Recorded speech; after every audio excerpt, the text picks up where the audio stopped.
Tiger Woods dropped one of the most bizarre relationship announcements of all time, announcing that he is now dating Vanessa Trump, Donald Trump Jr.'s ex-wife and Donald Trump's former daughter-in-law. He did so with an Instagram caption that was the only thing more absurd than Tiger Woods now being in love with a Trump is the caption that he wrote on Instagram. He wrote, quote, "Love is in the air, and life is better with you by my side. We look forward to our journey through life together. At this time, we would appreciate privacy for all those close to our hearts." Now, I can't tell what's more ridiculous.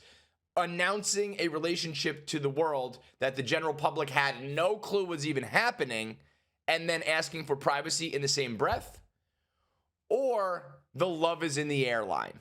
Now, as far as the privacy stuff, while people like myself and regular people probably had no idea, in the golf world and in the political world and in the tabloid world, there had been rumors and there had been speculation. So much like when he announced his relationship with Lindsey Vonn, he said, "I'm going public so that the speculation stops and people stop stalking us and harassing us and asking questions."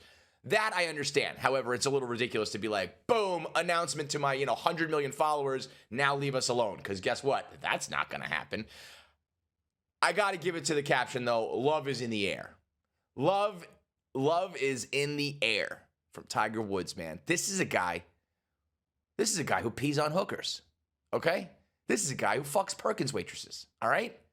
From Perkins to the penthouse, baby. My life as a coxman. That should be Tiger's new biopic. Michelle and Barack, their production company, is bidding for the right to tell the Tiger Woods story. They're going to make a movie about him. That's what it should be called. From Perkins to the penthouse, my life as a sex addict coxman. Shout out to Tiger, who, this is a headline that's like a Mad Libs thing. It's like we live in the simulation. Just pluck a couple names, throw them together. Tiger Woods is fucking Vanessa Trump. What? Now, if you're wondering how that happened, Vanessa Trump and Donald Jr. have a son together, Kai, and he goes to school with Tiger Woods' sons, Sam and Charlie. He plays golf as well. He played golf with Charlie at like some Maui Invitational. So I don't know if that's a chicken or the egg thing. Did they get together because of the golf, or did the golf come together? They start playing after they got together.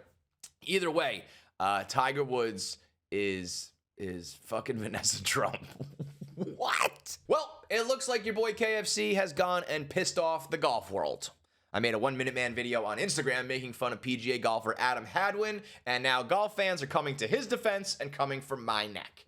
Hadwin threw a hissy fit and smashed his club into the ground after he hit a shot into the sand trap. And when he smashed the ground, it set off the sprinkler system, absolutely soaking himself. He looked like a complete and total dickhead. You can see him panicking. He's trying to fix the situation. He's apologizing to everyone while this thing is just on full blast. It's just an all-time backfire moment, and I think it's okay to say that he looks like an asshole while doing that. I must say I respect how he just sat right on top of the thing. He looked like the kid in Billy Madison after Billy passed the 3rd grade. But me personally, I think petulant golfers looking foolish after doing some immature shit is funny. Whether it's Bryson DeChambeau getting in a fight with the out-of-bounds cord, or Rory McIlroy stealing the phone of hecklers, or Adam Hadwin here looking like a rookie who just showed up to the 9th green at 9. I find it funny when these guys have breakdowns and they backfire. And I'm sure Adam Hadwin is a good guy. By all accounts, he seems to be a fan favorite on tour. But nonetheless, when you do some shit to make you look like an asshole, people are going to call you an asshole. I don't think that's too hard to understand, but the golf fans are white knighting for Hadwin hard. The Hadwin hive is coming at me. The general vibe seems to be that this is standard golf behavior, and KFC clearly doesn't golf. A, yes, I do think this is standard golf behavior. You're right, and that's what I think is lame. And B, I don't play golf, but if I did, I can guarantee you one thing. I wouldn't throw hissy fits, and if I did, and I soaked myself and the entire course and everyone around me, I'd be the first person to say I'm a dickhead. Even his wife, Jessica, went on Twitter and was making fun of him. She posted a tweet saying, through sickness and in health. She put up a graphic that said 0 days since our last incident. This is just how Adam Hadwin probably rolls. Probably not a surprise to anybody. It's like in Happy Gilmore when they're like, here comes the putter throw. It's like, here comes the Hadwin sprinkler meltdown. It's been a rough couple weeks for Alec Baldwin with a few viral clips involving his wife, Hilaria Balwin. The most recent one came from a show they did on TLC where Alec Baldwin talks about meeting one of Hilaria's ex-boyfriends and learning that he had a dick the size of, quote, a baseball bat. He went to see a Broadway show in which this guy was acting, and there's a scene in the showers where they turn around, and in his words, his dong looked like a clarinet. hanging between his legs. And after a quick combo with him, all he could think about was how you have to stuff a baseball bat. And after a quick conversation with him, all he could think about was how you have to stuff a baseball bat in your pants every day. Now, this all comes after a viral clip with Hilaria Baldwin on the red carpet where she snapped at Alec Baldwin for interrupting her. Hilaria was being interviewed about one of her new shows, and Alec was saying how great she's going to be and how good she's going to do, and she snaps and she's like, when I talk, you don't talk. Or when I'm speaking, you're not talking. And he just had this exasperated look on his face like, fuck. Why am I with this woman? All she does is nag me, and she has been ran through by a guy with a baseball bat dick. And it's a good reminder to, all guys everywhere, from all walks of life, whether you're rich and famous or broke and poor, all guys have that one worry of like, you think your ex-boyfriend has a bigger dick than me? And when you get confirmation that he does, and you got to just be like, wish I didn't know that piece of information, Like Alec Baldwin, this guy is one of the most successful actors of all time, has probably had his pick of women for the last 30 years. And even he goes like, God damn it, that guy's dick is way bigger than mine. The internet has decided to run with a completely ridiculous rumor out of the NBA that Miami Heat second-year player Jaime Jaquez is sleeping with Miami Heat head coach Erik Spoelstra's ex-wife. Now, if you remember, Erik Spoelstra used to be married to Nikki Sapp. Nikki Sapp was a Miami Heat dancer back in the day. They got married, were together for many years, had a few kids. They made headlines last year when they got divorced, and the Miami Heat gave Erik Spoelstra his $120 million extension, the largest deal ever given to a coach. They gave it to him right after he officially got divorced, so he got to keep the money. That divorce made a whole bunch of headlines. Now, fast forward to today, the rumor is that second-year player Jaime Jaquez is sleeping with her. Now, there is no credible proof that this is happening. This is the anatomy of a rumor.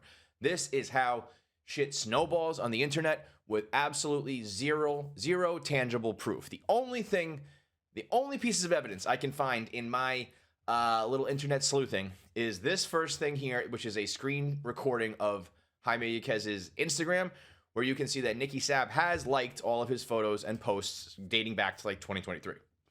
That, and then there's this post, which is like, I don't even know what I'm looking at. It looks like maybe a Reddit post, maybe like a message forum. It looks like a message board from like 1998. And that is just a rambling, incoherent mess talking about someone who has followed Jaime Jaquez on social media and saw that Jaime followed Nikki Sapp. Then Nikki Sapp followed Jaime, and then Jaime followed her back. And then Jaime's mother started following Nikki Sapp as well. And that's really it. That's it. There's just like a few mentions on her social media about how she's dating, like about dating younger men, and like his mom followed her. That's it. And then she says it's an open secret. He spends hundreds of thousands of dollars on her. He buys her Porsches. He gets her hotel rooms when they're on the road, and he's doing this all right behind his girlfriend's back. And that's all it takes. The internet has completely run with it as if it's true. An 81-year-old girls basketball coach in upstate New York has been fired after yanking on one of his players' ponytails after the team lost the state championship. The scumbag here is 81-year-old Jim Zulo, who came out of retirement to coach this team. And apparently the story is that after they lost the game, he told her to get in line to do the handshakes, and she fired back at him with some sort of expletive, and that prompted him to yank on her hair. So the big question is, who's going to put this old man out to pasture, Old Yeller style, just because I don't care what happened. I don't care what the incident was. I don't care what she said. You're yanking on this girl's hair? If that's my kid, I'm that dad, I'm coming out of the stands and I am snuffing you in the fucking face, old man. And so shout out to number 24 here, the only girl who had her back, the only one with any sense, who stepped in, got in between the coach and the girl who was named Haley Monroe, and points the finger at him like, get out of here, you absolute psychopath. And now, obviously, this dinosaur is like 8,000 years old. I'm sure his resume is as long as it gets. I'm sure he's got hundreds, if not like thousands of wins, multiple state championships. I'm sure the town calls him a hero and a legend. I don't give a shit. You yank on the hair of a crying girl, a high school teenager, after she loses a game? That girl's dad should be able to lock him in a room for 10 minutes and whatever happens, happens. Legacy ruined, dickhead. Couldn't have happened to a worse guy. And to the people who are protecting him, I have people in my comments being like, well, what did she say? She needs to be taught a lesson. Respect your elders. Get the fuck out of here. I don't care what she did. Maybe it was a teaching moment. Maybe she was out of line. You do not put your hands on kids, particularly those that you are in charge of supervising and teaching and keeping them safe as a coach. Keep this guy the fuck out of here and anybody who still supports him. Take your tinfoil hats off, folks, because they're saying that the big revelation about the massive infrastructure underneath the pyramids, 2 kilometers beneath the surface, is fake news. The big news last week was that the archaeologists using the new radar detection technology discovered a vast underground network of underground structures at the pyramid of Khafre that we needed to rethink everything about human history and the capability of civilizations both on this planet and potentially off this planet. And this all came from the work done by researchers Corrado Malanja and Filippo Biondi, who published about their work using synthetic aperture radar. Now that's apparently how they discovered these new disputed massive structures. In case you didn't know, according to NASA, the aperture radar is a type of active data collection where an instrument sends out a pulse of energy and then it records the amount of energy reflected back after it interacts with the Earth.